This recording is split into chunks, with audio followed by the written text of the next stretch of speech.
পাখি মানে আমি পাখি বলে রাখি ইমরানকে। ইমরান আমার সাথে এত বড় বিশ্বাসঘাতকতা করবে আমি ভাবতে পারিনি।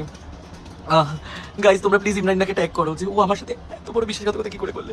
তোমরা আমি আজকে পুরো সত্যি কথা বলবো, তোমরা প্লিজ লাইভটা প্রচুর শেয়ার করে দাও। যেন আমি চেয়েছিলাম বাংলাদেশের ভাবি হতে, স্যান্ডি সাহা চেয়েছিল বাংলাদেশের ভাবি হতে। বাংলাদেশকে আমি খুব ভালোবাসি, আমার খুব কাছের একটা দেশ, কিন্তু সেটা হতে দিল না পাখি।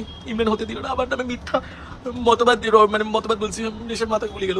মিথ্যা রটনা কি যেন বলে, মিথ্যা কি বলে, মিথ্যা দোষ দিয়েছে আমাকে যে আমি নাকি ছবিটা তোলার সময় ওকে মদ খাইয়ে জোর করে ঘুমের ওষুধ খাইয়ে তারপরে ছবি তুলতে। বিশ্বাস করো গাইস না আমার।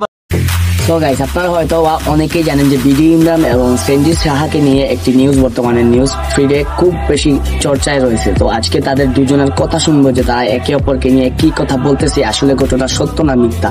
তো পুরো ভিডিওটার সাথে থাকবেন, অনেক ইনফরমেশনাল ভিডিও।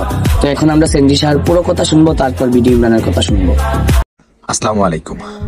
এরকম করে আমার 5 বছরের ক্যারিয়ারটা ধ্বংস হয়ে যাবে আমি কখনো ভাবতেও পারিনি।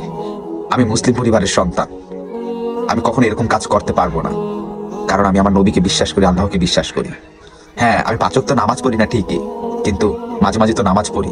এরকম টোটালি এটা যে পিকচারটা দেখেছেন সম্পূর্ণ ভুল। আমি এরকম টাইপের না।